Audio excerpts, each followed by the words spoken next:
Hello, everybody, and welcome to the LGBT+History Month webinar from InterEngineering for this year. We are taking a slightly different approach to the Re-Engineering Pride series that we're doing this year. We did monthly webinars last year, which were very well received, but they tended to focus on us having guest speakers in, focusing on their experiences, their backgrounds, and instead this year what we'll be doing is taking things back a little bit and having them more as informative training sessions rather than guest speakers. So I'm joined by Fiona Connor, my co-chair at InterEngineering. For those of you who don't know us, my name is Poggy Murray-Whittam. I'm one of the co-chairs. My background's in automation engineering. And I'm joined by Fiona Connor, who can introduce herself as well. Hi, as Foggy said, I'm co-chair of InterEngineering. Don't know too much for an introduction, but yeah, looking forward to sharing a bit of our perspective today and hopefully sharing some knowledge as well. So, to those of you who haven't been in one of these before, you can. I'm not sure if the chat is enabled or disabled. Sometimes the chat is disabled. If it is, you can leave any questions that you have, which feel free to ask them throughout the webinar on the Q&A session at the bottom, and we will get round to answering those. So this is Re-Engineering Pride, our first webinar of 2025, celebrating LGBT+History Month.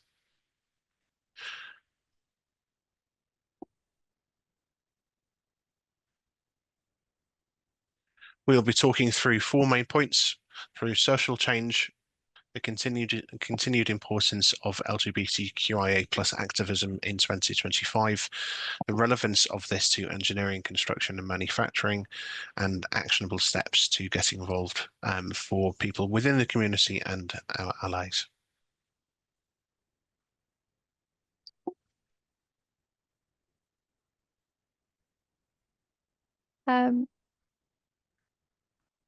Yep, so the first thing we'd like to talk about was social change, and I thought this was a great opportunity to share some of my experiences and something that I found pretty interesting. I went to New York last year, and whilst I was looking at the Stonewall Monument, I realized when scanning a QR code that they had created a virtual reality monument. So you could be part of the monument and also learn lots of information via your phone. And I thought it was really fascinating and a great sort of way of technology allowing us to get more out of quite a limited space.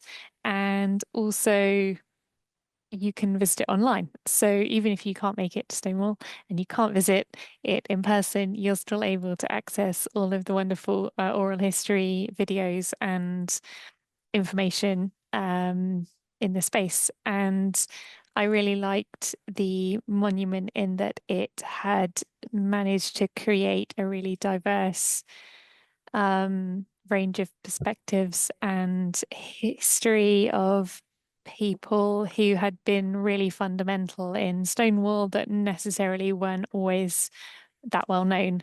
So I'm just going to share with you some fascinating stories about pre-Stonewall and the Stonewall riots and a few of the significant figures. Oh, the next slide. Yeah, perfect. You just pick up right associated notes. Yeah, so I thought it was pretty fascinating that there was already groups within the LGBT community that were campaigning for change pre-Stonewall. One of these was the Matachin Society, and they were predominantly gay men, and they were working towards sort of equal rights, following sort of the model around human rights within America at the time. They were quite a conservative group, and they focused on lobbying, and then as part of the increasing raids within known LGBT spaces, they were doing sort of peaceful demonstrations and things before the Stonewall riots. But noticing the demographic was quite white and male within their society. And then alongside that, in the 1950s and 60s, there was an organization called Daughters of Bill Littis, and they were a lesbian organization that campaigned for political and equal rights for queer women in America. And again, were quite conservative, again, quite a uniform demographic of people within their organization, but they really lobbied for change. They also produced lots of campaign media and publications that were accessible by lots of different women around the United States, providing education around sexual orientation and trying to like normalize it and reduce stigma within certain communities.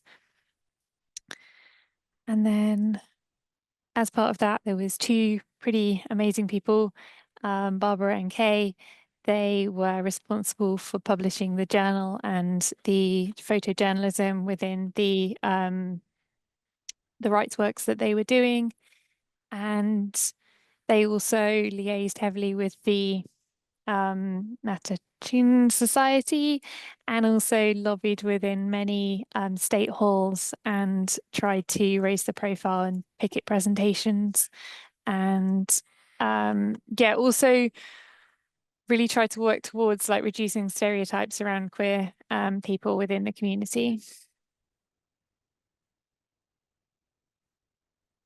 Apologies if there's some background noise behind me. Got building works going on. Yeah, another really important group that came up around the time of Stonewall was STAR. They were really fundamental in supporting all members of the LGBT community, particularly focusing on the trans community and tackling homelessness and supporting a wider demographic of society, and were quite fundamental in a lot of the lobbying and support within the police attacks that were happening at the time. When the Stonewall riots occurred, actually, two of the societies that were quite conservative, that focused on the LGBT community, were actually against the riots at the time. They were saying that it was too adverse a reaction. They were trying to lobby within political spaces. They didn't want to see violence on the streets. However, later they were really admitted that it was fundamental for the change that did happen at the time, and it wouldn't have been as proactive a change if certain people hadn't taken that stance and the Stonewall riots hadn't happened. So then they did sort of quite quickly change their perspective on what had happened. And as a result, a wider, more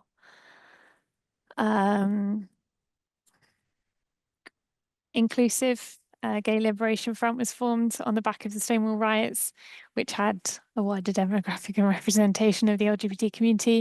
It still wasn't perfect. STAR still definitely was at the forefront of supporting the trans community, but certainly there was a step towards one, a reduction in stereotypes around the LGBT community and what that meant, and also including of just different members of society. And as part of that, one of the things that sprung out of the action on the back of Stonewall was the Lavender Menace. This was a reaction to a women's rights organization blaming lesbians for a recession in women's rights. And fundamentally, a few key leaders decided to use comedy and protest, peaceful protest, to use a slanderous term that had been put towards them as the Lavender Menace, and actually embrace that. And it became their lobbyism to really strike for change and also promote a a move away from, at the time it was very much butch and femme within the lesbian community, and they really wanted to move away from that, try and sort of move away from heterosexual stereotyping within the LGBT community, and they're really fundamental in how they did that in the early 70s. And then, yeah, these are just a few people that were really at the forefront of the movement and wrote a lot of really, at the time, very forward-thinking literature and lobbies and publications, really challenged a lot of stereotypes at the time.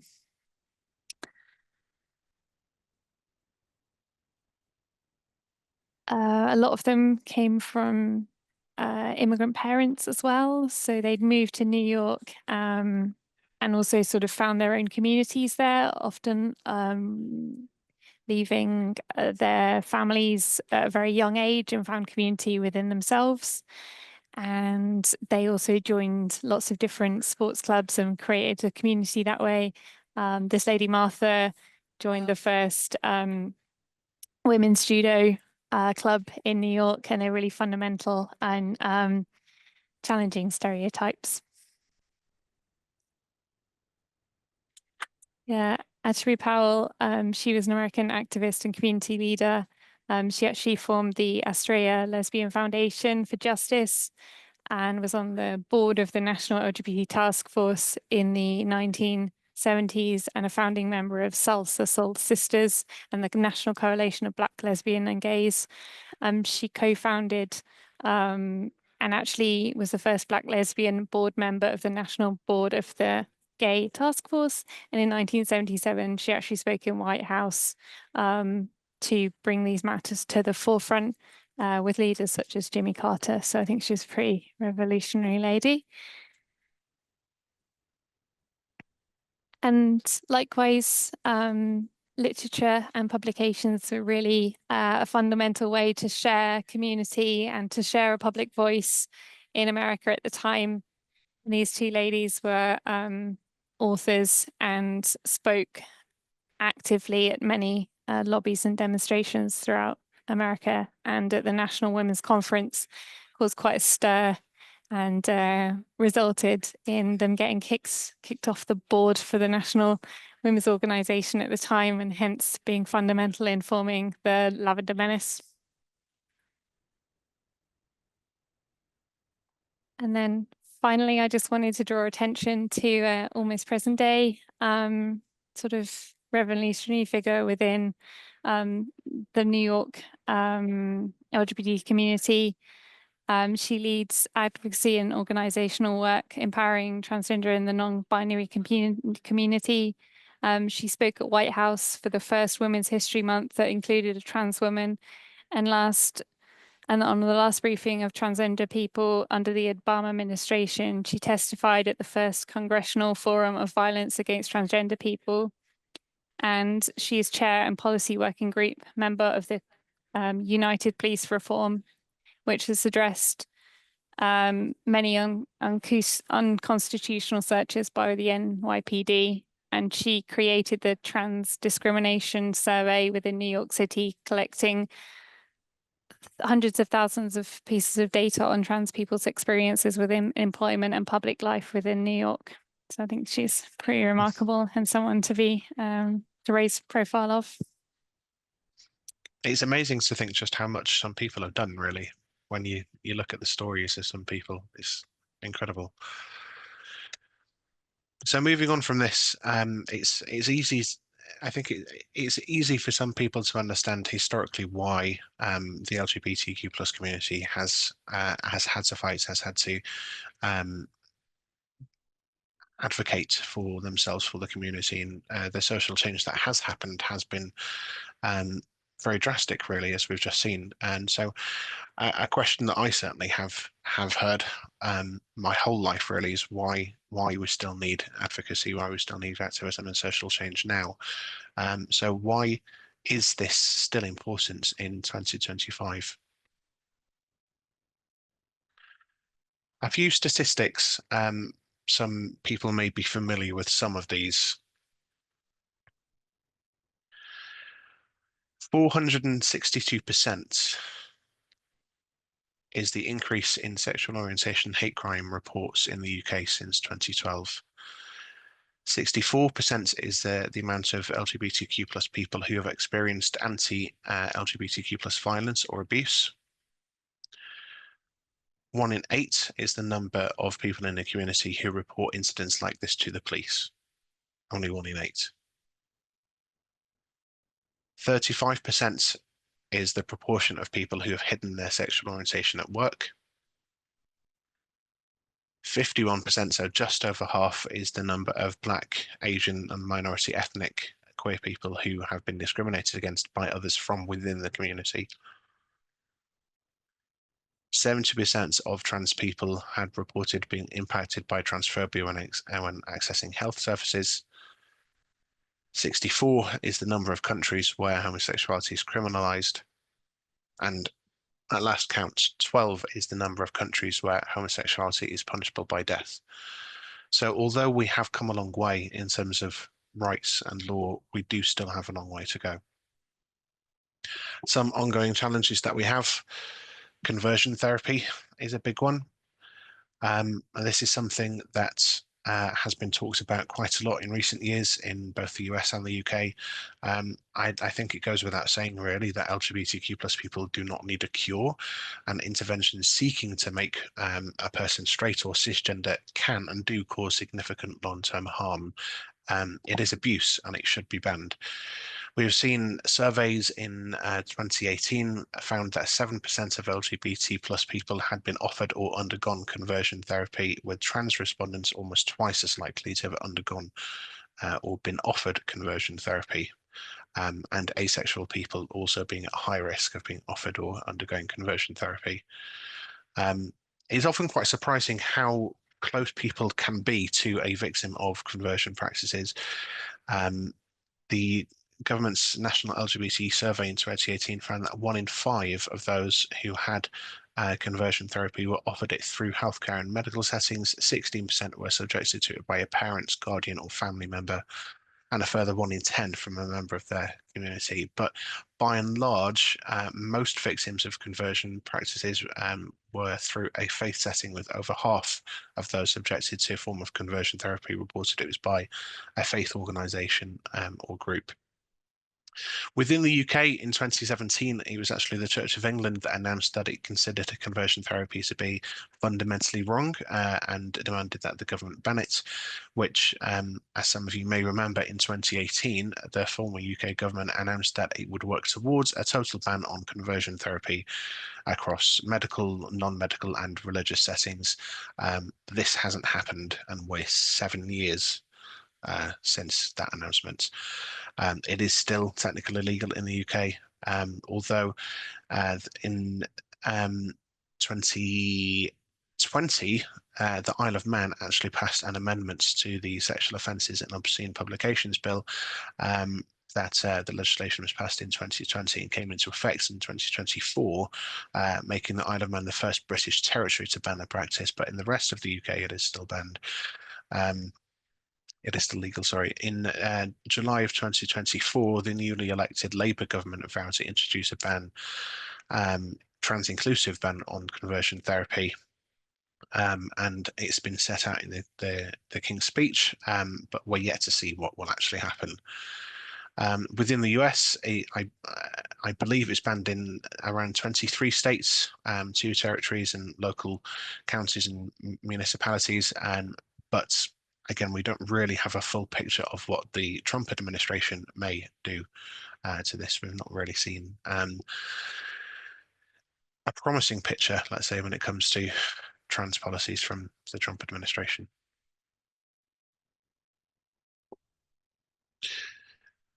Leading on from that, trans erasure is still a significant challenge for the community.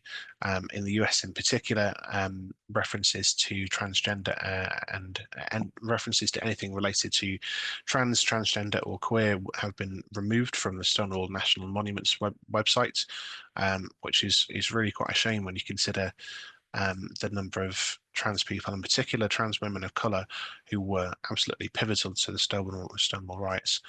Martha B. Johnson as an example, who we showed a photo of earlier on. Some other things, the redefinition of gender, the executive order that Donald Trump passed. But even in the UK, Rishi Sunak, for example, in 2023 emphasised the importance of biological sex in discussion about women's rights. So it really is quite concerning, the trans erasure that happens. And more generally, the rollback of LGBTQIA plus rights. So in the US, I don't think we've seen the end of this, but recently we've seen restrictions on gender-affirming care. We've seen the military service exclusion come back into force. In the UK, we've seen the ban on puberty blockers for minors. We have seen gender recognition reform delays. So the government delaying and pausing plans to review the process for gender recognition, but also things like social media, companies like Meta, Facebook and Instagram, rolling back moderation policies directly affecting the LGBTQIA plus community. Particularly, we've seen quite a few incidents of likening the queer community to paedophiles, and this not being called out as hate speech or as something that's significant enough to be moderated.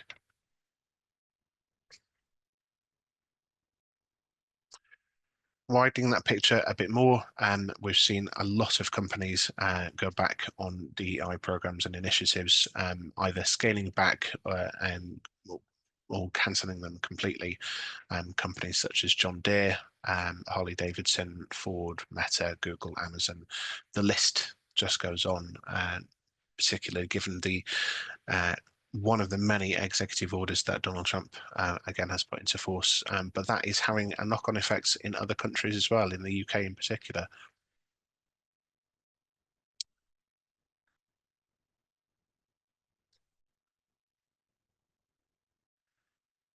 Something that I mentioned briefly before, hate crime is significantly rising. Since 2013, the Human Rights Campaign has tracked incidents of fatal trans violence as an example.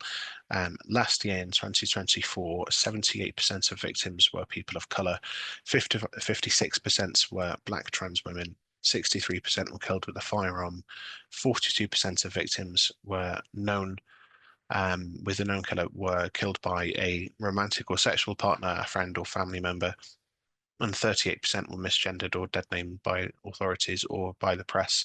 I have two examples here.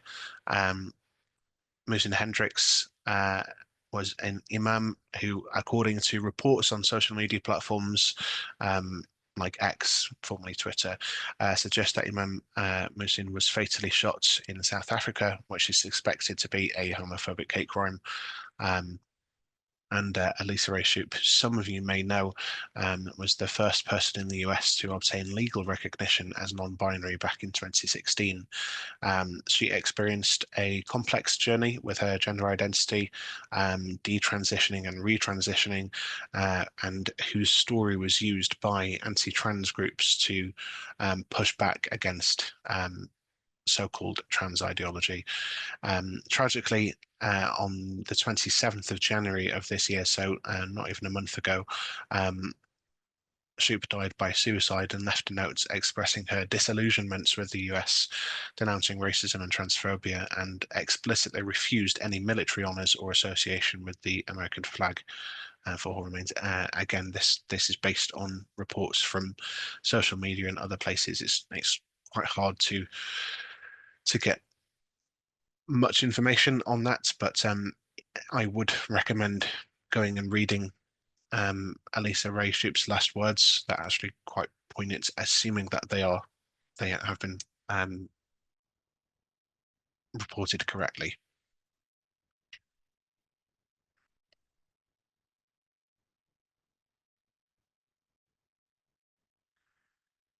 Mental health and well-being in general, the LGBTQ plus community continues to face significant challenges here, being influenced by factors like discrimination, social stigma, systemic inequalities. we've seen recent studies and reports that highlight the prevalence of mental health issues within the community. For example, with depression and anxiety, approximately half of queer individuals have experienced depression. 3 in 5 have faced anxiety. 1 in 8 queer individuals aged 18 to 24 have attempted suicide, and nearly half of trans people. In general, queer people are 1.5 times more likely to develop depression or anxiety disorders compared to the general population. And all of this that's going on at the moment isn't going to help with this situation. Something not necessarily specific to the LGBTQ plus community, but something that is very prevalent at the moment is the polarization that happens, polarizing narratives. There used to be a time, and it seems like a long time ago, when people could disagree but get along. And that doesn't really seem to be something that we're able to do anymore. In the digital age, social media and traditional news outlets play pivotal roles in shaping public opinion. But these platforms are increasingly criticized for amplifying in-group favoritism. So basically, we're leading to echo chambers that foster moral polarization. And this is particularly seen with LGBTQIA plus issues. So disinformation and hate speech continues to be a key issue. And as many of you may know, with social media, the algorithms and things tend to show you what you want to see. The tendency of individuals to favour and align with their own group while exhibiting prejudice against outgroups, and constantly seeing that same information over and over again just adds to this polarisation. So why is all of this relevance to engineering, construction and manufacturing? Some of you may know that Equal Engineers has its masculinity in engineering research that we've done since 2018. We're currently doing the 3rd iteration of this research, which is really quite interesting when you look at the statistics that come out of it. Suicide is the biggest killer of men under 50 in the UK, as some of you may know, which is widely reported. What isn't necessarily widely reported is that male construction workers are 3.7 times more likely to take their life compared with the national average. And some of the statistics that we found from this research from previous surveys is that 1 in 4 engineers have considered self-harm or taking their own life. 2 in 5 engineers felt comfortable discussing depression with their employer, and over 4 in 5 engineers experienced emotional or mental health issues. This survey is open to anybody of any gender to take, and not restricted to people within the LGBTQ plus community. For those of you who do work in engineering, I really would ask you to tell your story, to take part if you feel comfortable doing so. We had over 800 respondents to the first 2 surveys that we did, and we're aiming to get over 1,000 this time around. So that survey is open until the end of February. And if you visit the Equal Engineers website, you will be asked to take part in that. So some key research findings that we found from the previous surveys that we've done. Over 4 in 5 respondents have experienced emotional and mental health issues, and this again is just from people within the engineering community. 50% of women found the engineering culture to be masculine, while only 1/5 of men do. And other statistics are over 70% claim that men are still expected to control their emotions by not showing weakness, fear, or crying openly. This really does outline some of the key issues that engineering, manufacturing, and construction has, and why this industry in particular really does need fundamental change when it comes to psychological safety, why we need more activism and social change to make issues like this better for the industry.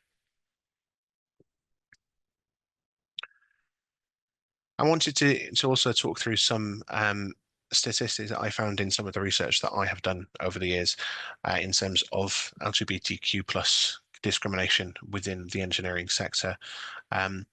Some different research findings here. So firstly, Stonewall in 2018 conducted a piece of research which showed that 18% of respondents had experienced discrimination within the previous year. So that's 18% of LGBTQ plus people who responded to that survey, which is just below 1 in 5, which is concerning. That wasn't specifically in engineering, that was across all industries. When we look at engineering in particular, some research that was done by Mark McBride-Wright, that figure increased to 20% of people who had experienced discrimination and 40% who had witnessed discrimination. So that's now specifically within engineering, and research that the Royal Academy of Engineering did supported these numbers. Now, some research that I did specifically within the automation and electrical engineering sector of the UK showed that over 70%, nearly 72% of queer people had experienced or witnessed discrimination, which shows that although as an industry we are getting better, we are still far behind where we should be when we look at the national average. And some disciplines of engineering are far behind others.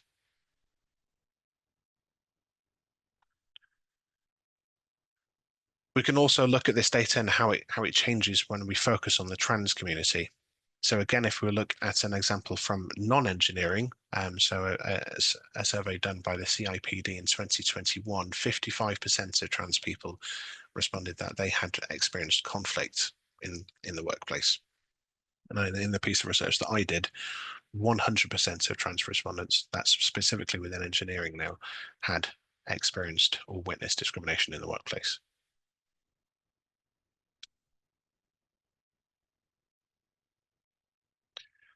We can also look at what types of discrimination are prevalent within the engineering sector.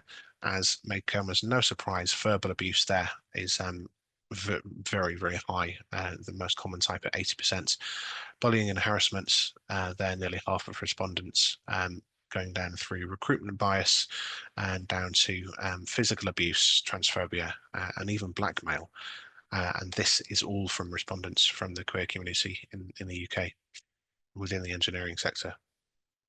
Something that was quite interesting when looking at the levels of seniority through the types of discrimination that I found was the level of discrimination doesn't reduce with increased seniority, which some of you, I certainly thought as people got more senior, that volume of discrimination would reduce, but it doesn't. What it does seem to do is become more it changes rather than disappears, so it becomes more sophisticated, if you want to use that word. So verbal abuse is very common with more junior people in a company, whereas progression bias, blackmail, and more covert forms of discrimination were much more prevalent with more senior people.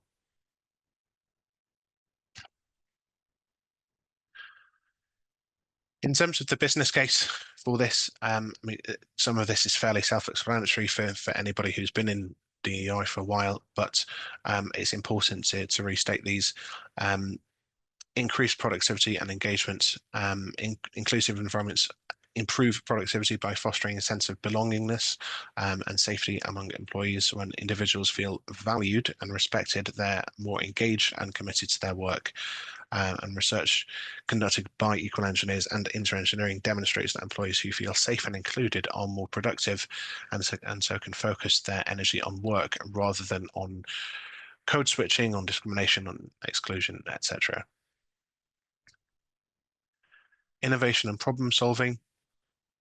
DEI brings diverse perspectives and problem-solving approaches that are critical to engineering. Engineering is problem-solving at its most basic level, and a workforce that represents different backgrounds, experiences, and identities can offer unique insights, leading to more creative solutions and innovations. Talent shortages. Engineering faces a well-documented skills gap particularly in fields like automation and electrical engineering that I used to work in.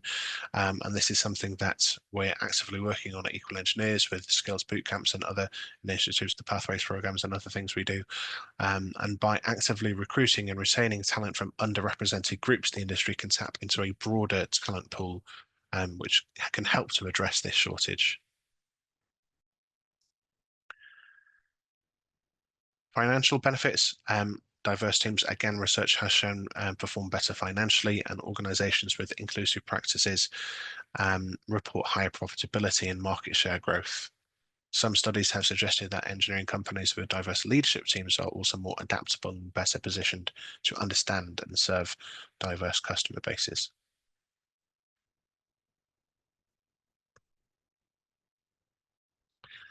Corporate social responsibility, ethical responsibility, social impacts. Engineering crosses so many different industries and everyday life within any country. It has significant social responsibility due to its impacts on society and on infrastructure. So upholding DEI is a moral imperative, or at least it should be a moral imperative, promoting fairness and equity within the profession. And retention and loyalty. All of this fosters loyalty and reduces turnover by creating environments where employees feel they belong. So groups like us, like InterEngineering, can provide critical support networks, enhancing retention by helping employees from marginalized communities feel connected, feel understood. We can help drive change. We can just be a support group for people, but we really can make a difference.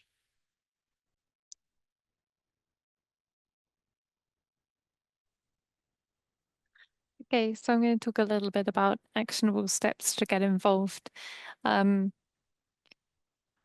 think there's a couple of aspects here. One, I think within the community, certainly for me, I found learning about past events and history really inspiring.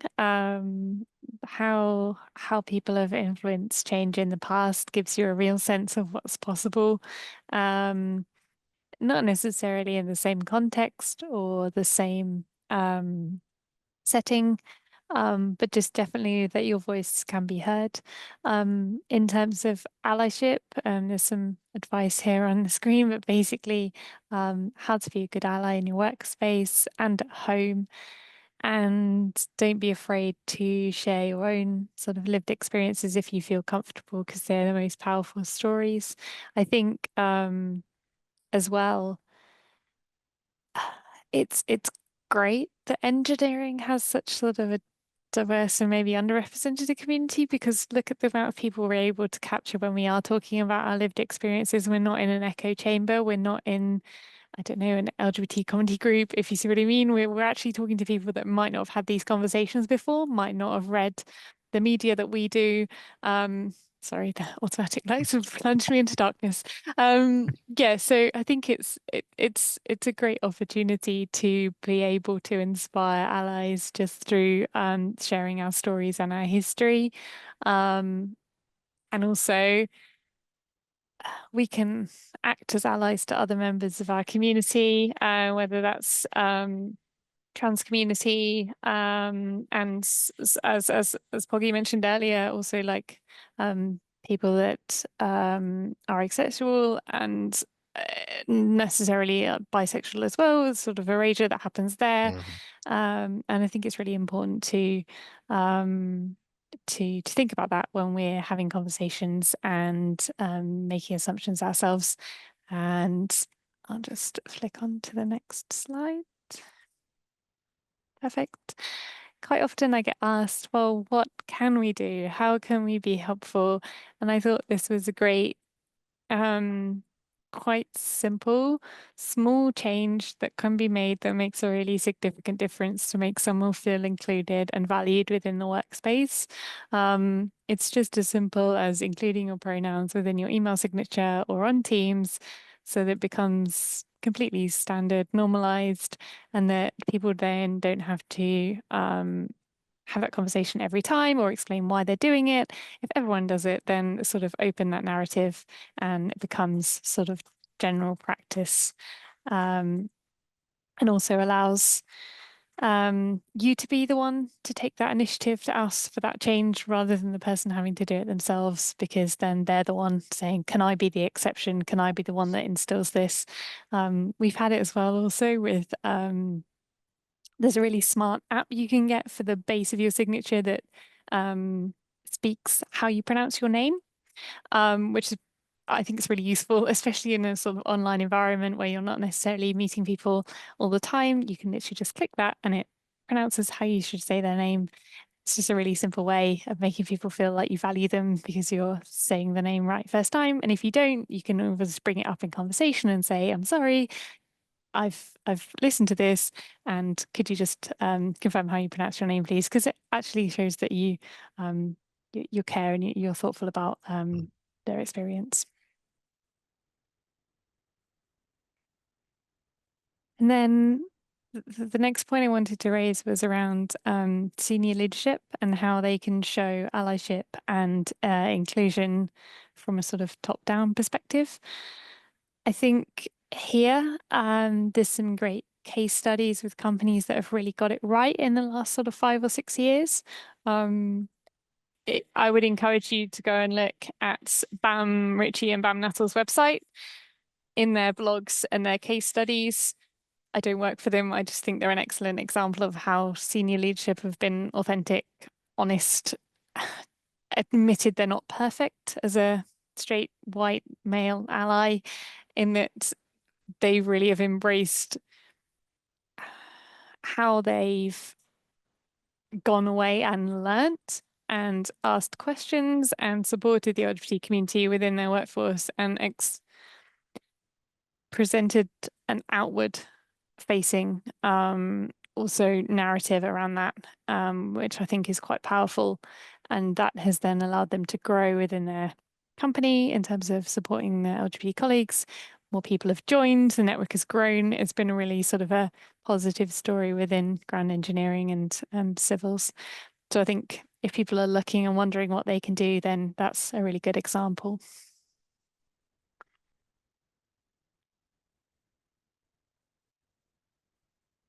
This has some animation. There we go.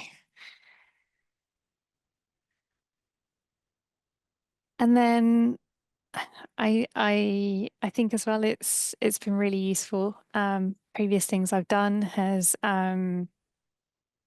created a book club or a film club.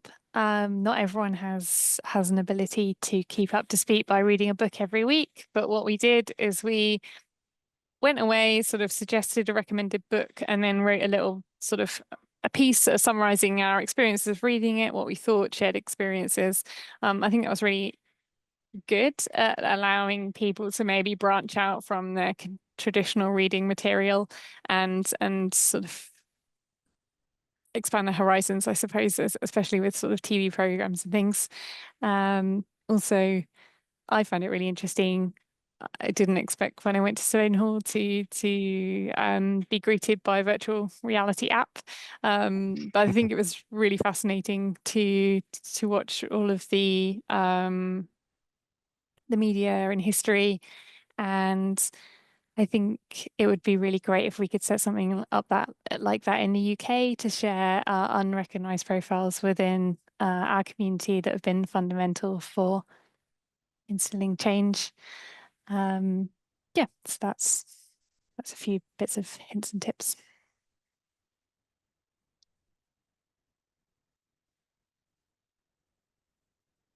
I think we have had some questions as well. So Yes, that's great. there's a question here. When being met with somebody with a polarizing narrative, what's the best way to contend with this, especially when they're being hateful and spreading misinformation? What do you say to that, Fiona? It's a challenging question. I think it depends on the context around when someone is raising this, whether it's in a personal Mm. um outside of the workspace or in the workplace, because I think that changes how you might approach or deal with that. And I think certainly no one has to position themselves and address something they don't feel comfortable with in both situations, but more so in the workspace. You can certainly speak to your line manager or someone that you do feel comfortable speaking to have that person approached on your behalf. Mhm. And I think then that goes out into maybe a wider training. So not a targeted response to an individual's actions, but a presenting maybe a toolbox talk or something so that it really is sort of clear that the tone has been set around the stance that a company is going to take on such matters. And then Mhm. that allows, if that is a repeat occurrence, to that to be addressed individually to that person. I think that that personally is not something I've experienced in terms of homophobia, but certainly sort of from a sexism perspective, Mhm. that's how I've tackled it previously. I don't know if Yeah, you've I would got. agree. I would agree. I think certainly in a professional capacity, it can be unhelpful sometimes to add fuel to the fire, and getting intervention from somebody more senior could be helpful. In some ways, it's important to remember that you are in a workplace, and despite somebody's personal opinions, religious beliefs, or anything otherwise, being hateful or spreading misinformation in a workplace, regardless of what it's about, taking sexual orientation or gender identity out of the equation, being hateful, bullying, harassment is something that a workplace needs to deal with, and sometimes the taking the subject out of it and treating as this is bullying, regardless of the topic, can be helpful at letting just taking somebody back to actually, okay, maybe this isn't the right place to be discussing this. Yeah, it's really good advice. There's another question. What's your advice for people who feel in the middle of a storm at the moment, especially with societal acceptance in this and the situation in the US with the erasure of identities, particularly trans and non-binary people? I often am asked what's advice we can give to colleagues. It's a tough one. Um, I think ERGs and safe spaces to talk are really important. I think having a space where you can talk openly with someone that's having the same experience as you is really validating. It's okay not to be okay. It's Mhm. it's that classic, and especially when you're a minority in a sort of a work environment where not everyone else is experiencing the media the same way as you. Um, I think it's important to be mindful, and just to check in with your friends and Mhm. colleagues, and then also offer them space to vent if that's helpful for them. Um, but but also maybe stand firm if your company is willing to continue to present advocacy and to support the community on a wider level, then it shows you've got their back. And no matter what's happening in the media, your colleagues are and the company are there to support you. Um, Especially challenging with the backdrop of the US, but Yeah, on a human level, I think that remains appropriate. yeah, absolutely, absolutely, and that's particularly that sense of it's okay not to be okay is a big part of what the masculinity in engineering research we do is about, the psychological safety. And my advice for anybody would be to keep yourself safe in some way, doing whatever it is to keep yourself safe, that you feel is would work for you, whether that's speaking to friends and family. If your company does have ERGs or networks that you can join, great. If not, that's what InterEngineering and other networks at Equal Engineers are for. We're cross-industry, we're not just tied to one particular company, so that's what we're here for as well. Um, whether it's speaking to a therapist, I know that's much more socially acceptable in the US than the UK historically, but that's something that I think is changing. The the stigma around therapy is changing in the UK. Whatever makes you safe. I know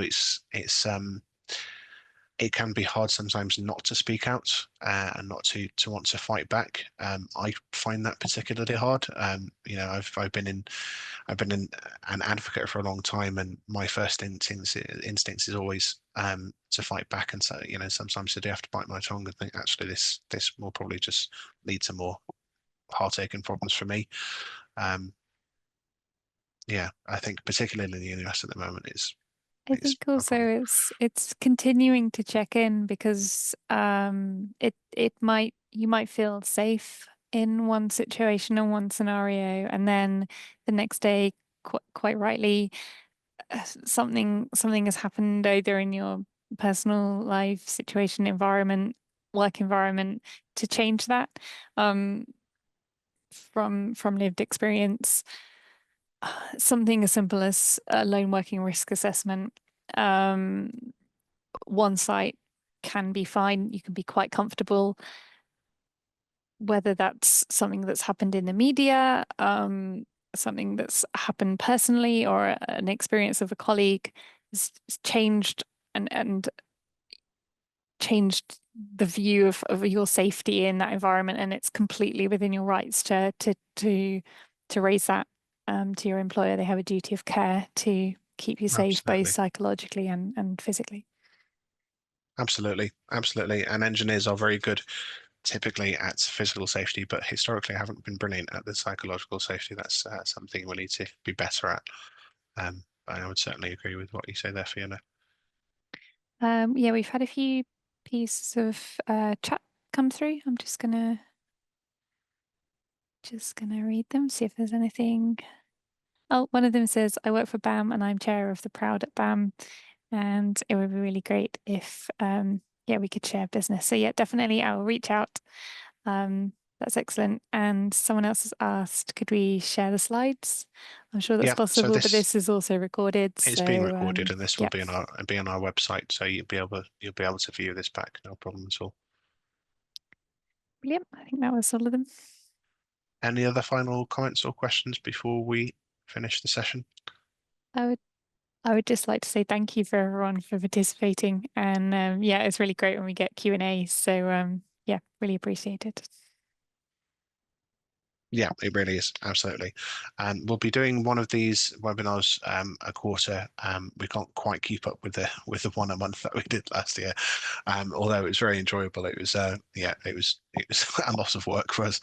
But we are still doing other events this year. We'll be doing various different Pride sessions in person as we did last year. So watch this space, have a look on our website, keep up to date with the events that we've got going. And it would be great to see some of you in person. Yep, definitely. Thanks, everyone.